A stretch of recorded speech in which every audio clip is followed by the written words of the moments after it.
नाम है मोहित और आपका स्वागत हमारे YouTube चैनल हिस्ट्री चैंपियन में। तो जैसा कि आप जानते हो, आपका जो पेपर होने वाला है राजस्थान का इतिहास। कौन सा पेपर होगा? राजस्थान का इतिहास, history of modern history of Rajasthan, आधुनिक राजस्थान का इतिहास। उससे संबंधित जितने महत्वपूर्ण प्रश्न होने वाले हैं सारे के सारे आपको करवाने वाला हूं। आपको क्या करना है भाई, वीडियो को पूरा देखना है ना। साथ के साथ ये जो पीडीएफ पढ़ा रहा हूं इसके फ्री में नोट्स दूंगा मैं आपको। लेकिन अगर फ्री में नोट्स प्राप्त करने हैं तो आपको एक चीज करना पड़ेगा, चैनल को सब्सक्राइब करना पड़ेगा भाई। सारे के सारे बच्चों से रिक्वेस्ट है, चैनल सब्सक्राइब कर दो। अगर सब्सक्राइब कर दोगे तो पीडीएफ फ्री में डाल दूंगा आपके लिए। और आपको कहां पर मिलेगी? टेलीग्राम चैनल पे मिलेगी। टेलीग्राम चैनल का लिंक डिस्क्रिप्शन में देखा है, वहां से जाकर जरूर से चैनल को सब्सक्राइब कर लेना और फिर वहां से पीडीएफ डाउनलोड कर लेना। सब्सक्राइब करोगे तो ही आपको पीडीएफ देखने को मिल जाएगी। साथ के साथ कोने में आपके सामने व्यू प्रोडक्ट वाला ऑप्शन है। कौन सा? व्यू प्रोडक्ट वाला ऑप्शन है। उस पर क्लिक करके अगर फ्लिपकार्ट और मित्रा से कोई प्रोडक्ट खरीदोगे सबसे ज्यादा डिस्काउंट आपको देखने को मिलेगा। तो जो भी कोई प्रोडक्ट खरीदना चाहते हो तो जरूर से खरीद सकते हो। चलिए शुरू करते हैं। प्रश्न क्या है? राजपूत राज्य द्वारा 1818 में ईस्ट इंडिया कंपनी से संधियों करने के कारण का विश्लेषण कीजिए। मतलब जो राजपूत राज्य हैं, अनेक जो राजपूत राज्य हैं, उन्होंने 1818 में ईस्ट इंडिया कंपनी से संधि करने क्यों की, उसके पीछे क्या क्या कारण रहे, उन सभी कारणों का अपन क्या करेंगे भाई? विश्लेषण करेंगे। क्या करेंगे? उन सभी कारणों का अपन विश्लेषण करने वाले हैं। चलिए, 1818 की संधियां राजस्थान के इतिहास का एक बहुत बड़ा मोड़ था। क्या था? जो 1818 की जो संधियां रही है, 1818 की जो संधियां रही हैं वो राजस्थान का इतिहास में एक बहुत बड़ी घटना थी। क्या थी?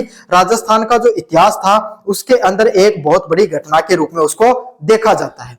क्यों? क्योंकि भाई आपके सामने जो राजस्थान की जो सभ्यता रही है, राजस्थान की के अंदर जितने राजा महाराजा रहे, उन्होंने अपने जमीन के लिए, अपनी माटी के लिए, अपनी मातृभूमि के लिए अपना जो सब कुछ न्यौछावर किया था। अपनी जान, हमारी जो मिट्टी है इसने आपके सामने पानी से ज्यादा रक्त रंजित रही है, रक्त को सींचा है। सब कुछ हमने, चाहे जो मुस्लिम आक्रांताएं जो 11वीं शताब्दी से जो लगातार आपके सामने 9वीं से लेकर 11वीं शताब्दी से लेकर जो लगातार भारत के ऊपर आक्रमण कर रहे थे, तो एक ढाल बनकर दिल्ली सल्तनत को बचाने के लिए ढाल बनकर राजपूत राजा है, उन्होंने लगातार लड़ाई लड़ी थी। जितने भी जो आपके सामने जो राजस्थान के जो राजा रहे प्रमुख, चाहे गुर्जर प्रतिहार हो, इसमें चाहे भरतपुर के जाट हो, चाहे आपके सामने राजपूत राजवंश हो, जो भी राजवंश आपके सामने जिन्होंने राज किया, सबने भाई आपके सामने जो लोहा लेने का प्रयास किया और अपने राजस्थान की मातृभूमि पर किसी पर आंच नहीं आने दी। फिर उसके बाद में जब मुगल आए तब भी भारत जो राजस्थान के जो राजा हैं उन्होंने कुछ ने तो अधीनता स्वीकार की, लेकिन लगभग ने आपके सामने अधीनता स्वीकार नहीं की। और जब जब आपके सामने मौका आन पड़ा तो इन्होंने लोहा लेने से भी पीछे नहीं हटे।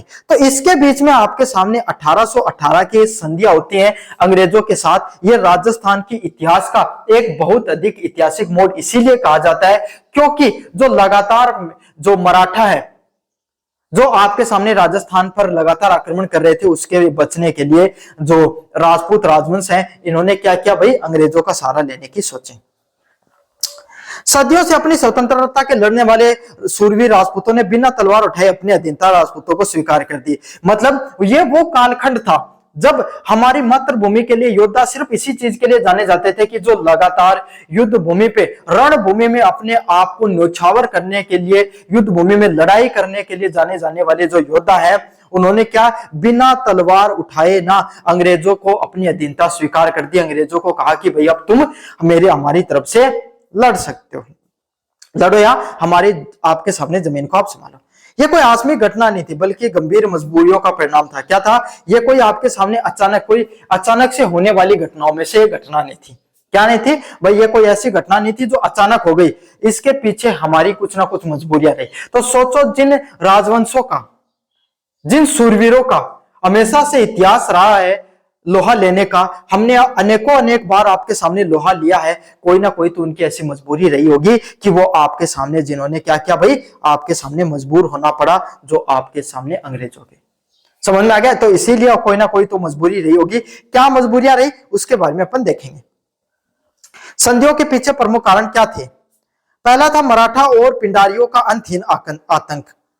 मराठा सिंधिया होलकर और अमीर खान पिंडारी ने लूटपाट और चौथ वसूली करके राजस्थान को आर्थिक रूप से दिवालिया कर लिया।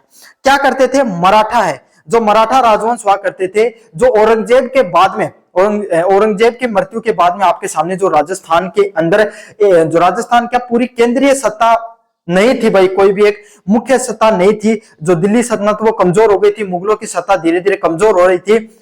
तो उसके लिए उस समय मराठा वो मजबूत उभर कर आए और उन्होंने राजस्थान पे लगातार आक्रमण किया। क्या क्या उन्होंने राजस्थान पे लगातार आक्रमण किया और उनसे चौथ वसूला करते थे। क्या वसूला करते थे भाई? चौथ की वसूली किया करते थे। चौथ क्या होता है? कोई भी जितनी उपज होती है उसके ऊपर आपके सामने 1/4 कर वसूला जाता है। क्या किया जाता है? जितना आपके सामने जो उपज हो रही है उसके ऊपर 1/4 जो पैसा वसूला जाता है, 1/4 आपके सामने जो कर वसूला जाता है उसको चौथ के नाम से जाना जाता है। और ये वसूल कर क्या कर दिया? राजस्थान को आर्थिक रूप से कमजोर बना दिया। भाई कोई भी आपसे पैसा लेकर जा रहा है तो आप कमजोर ही हो रहे हो। राजपूत राजाओं के पास इतनी सैन्य शक्ति नहीं बची थी कि वो खुद उनसे लड़ सके और धीरे धीरे आपस में राजपूत जो राज्य हैं ये आपस में लड़ रहे थे। भाई आप खुद के उत्तराधिकारी के संघर्ष देखने को मिलते थे, काफी बार आपके सामने खुद को स्थापित करने के लिए संघर्ष देखने को मिले। तो ये खुद भी आपस में कमजोर हो गए थे, ऊपर से मराठाओं ने इनको लगातार लड़ाई कर करके इनको फिर से कमजोर कर दिया था। तो इसीलिए उनके पास खुद के पास इतनी शक्ति नहीं थी कि वो युद्ध लड़ सके। उन्हें सुरक्षा के लिए एक मजबूत भारी शक्ति की जरूरत थी। तो इसके लिए उन्हें क्या भाई? आपके सामने एक मजबूत भारी शक्ति की जरूरत थी। वो शक्ति कौन थी भाई? अंग्रेज। वो शक्ति कौन बन के उभरे? अंग्रेज है वो शक्ति बनकर आपके सामने उभरते हैं। वो आपके सामने एक भारी शक्ति के रूप में बनकर उभरे, जिन्होंने क्या किया भाई? आपके सामने अंग्रेजों ने वादा किया कि हम आपके लिए जो रण क्षेत्र है युद्ध भूमि में आपके लिए लड़ाई करेंगे। सामंतों व जागीरदारों का विद्रोह है।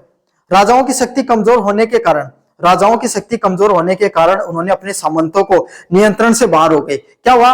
राजस्थान में जमींदारी प्रथा चला करती थी। जमींदारी प्रथा में क्या हुआ करता था? एक बड़ा राजा है वो अपने छोटे छोटे 5-10 गांवों को किसी एक व्यक्ति को सौंप देता था। वो सामंत या जमींदार उसको कहते थे।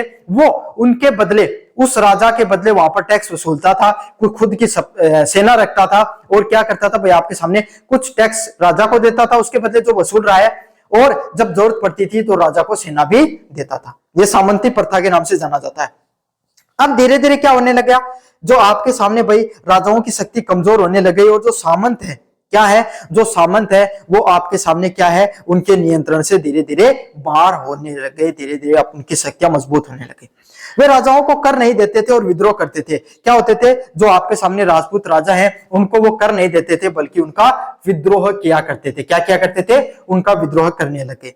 राजा चाहते थे कि अंग्रेज उन्हें बागी सामंतों से बचाएं और राजा की सत्ता फिर से स्थापित करें। तो एक तो कारण भाई आपके सामने मराठा और जो पिंडारी जो लगातार आक्रमण कर रहे थे, ऊपर से जो उनके खुद के अंग सामंत हुआ करते थे उन्होंने भी आपके सामने उनका विद्रोह कर दिया था। इससे बचने के लिए भी आपके सामने उनको अंग्रेजों का सहारा लेना पड़ा। अगले वाला पॉइंट है आर्थिक दिवालियापन और सैन्य कमजोरी।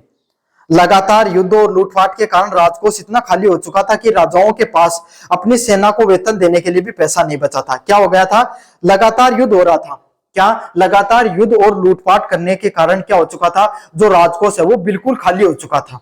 समझ में आ गया? जो राजकोष है उसमें इतना धन नहीं बचा था, वो बिल्कुल खाली हो चुका था। राजाओं के पास अपनी सेना को वेतन देने तक के पैसे नहीं बचे थे। क्या नहीं थे? राजाओं के पास अपनी जो सेना है उसको वेतन देने तक के पैसे नहीं थे। वे आर्थिक सुरक्षा चाहते थे। वे चाहते थे आपके सामने कि कैसे भी आपके सामने भाई हमारे पास तो इतना पैसा नहीं है, लेकिन आपके सामने जो राजा है अंग्रेज है वो उनकी मदद करे आपके सामने, और ताकि उनकी सेना है वो फिर से सशक्त हो सके। तो पैसे की भी कमी हो चुकी थी। भाई सबसे जरूरी चीज तो पैसा ही होता है, पैसा नहीं है तो कुछ नहीं है। अंग्रेजों की कूटनीतिक दबाव। लॉर्ड हेस्टिंग और चार्ल्स मैक्टॉफ ने राजपूत राजाओं पर यह एहसास दिलाया कि वे अंग्रेजों के साथ संधि नहीं करेंगे तो मराठा उनको अपने दुश्मन बना देंगे। तो सीधी सीधी बात है भाई, अंग्रेजों की तो एक ही चाल हुआ करती थी, फूट करो राज करो। मराठा उस समय सबसे मजबूत शक्ति हुआ करते थे। उन्हें पता था कि अगर हम मराठाओं को कमजोर नहीं करेंगे, अगर मराठाओं को एक सबसे बड़ी शक्ति नहीं बनाकर उभारेंगे, दूसरे राजाओं को डर दिखाकर, मराठाओं के खिलाफ डर दिखाकर उनको अगर नहीं रोकेंगे, है ना, तो क्या हो जाएगा, मराठा मजबूत हो जाएंगे और हमें देश से निकाल फेंकेंगे। भाई अगर राजपूत इकट्ठा हो जाते, मराठा एक जगह हो जाते, इधर सिख एक जगह हो जाते, तो अंग्रेज क्या बड़ी चीज थी क्या? नहीं थी। लेकिन कुछ तो आपस में हमारे राजा, इनकी भी कमियां थी, आपस में लड़ते रहते थे। साथ के साथ अंग्रेज है, उन्होंने बहुत ही कूटनीतिक तरीके से क्या क्या, फूट डालो राज करो की नीति के तहत इन्होंने ये दूसरे राजाओं को ये दिखाया कि वो राजा इतना शक्तिशाली है, वो तो तुम्हें क्या कर देगा, आज नहीं तो कल तुम्हारे ऊपर अटैक कर देगा। तो इस प्रकार से उन्होंने दुश्मनी का सहारा दिखाकर क्या कर दिया भाई, आपके सामने कूटनीति का प्रयोग किया और इन राजाओं को धीरे धीरे अपने चंगुल में फंसा लिया। निष्कर्ष की बात करें, राजपूत राजाओं ने अपनी कुर्सी जान माल को बचाने के लिए सुरक्षा छाते के रूप में अंग्रेजों से संधि कर ली। अब धीरे धीरे जो राजपूत राजा है उनको ये लगने लग गया कि एक तो ये जो आपके सामने मराठाओं ने लगातार आक्रमण कर दिया था, इससे उनके डर पहले से था, लेकिन कुछ आपके सामने अंग्रेजों ने उनको विश्वास दिला दिया कि भाई तुम्हें तो संधि करनी ही पड़ेगी, अगर नहीं करोगे तो क्या हो जाएगा भाई, आपके सामने आज नहीं तो कल तुम्हारी जो सत्ता है वो मराठाओं के हाथों में चली जाएगी, और नहीं चली जाएगी तो क्या फायदा है तुम्हारे पास सत्ता होकर, तुम्हारे पास ना पैसा है, ना तुम्हारे पास शक्ति बची है, ना तुम्हारे पास सेना है, ना तुम्हारे जो सामंत हुआ करते थे, जो तुम्हारा संरक्षण दिया करते थे, आज वो भी तुम्हारी बात नहीं मान रहे हैं, तो तुम शक्ति होते हुए भी तुम शक्ति विहीन हो। समझ में आ गया? और उन्होंने अपनी स्वतंत्रता को बेचकर अपनी सुरक्षा खरीदी। उन्होंने क्या किया, अपनी स्वतंत्रता को बेचकर क्या कर ली भाई, सुरक्षा खरीदना उचित समझा। तो ये था आपके सामने जो आपका जो पूरा का पूरा प्रश्न था, जो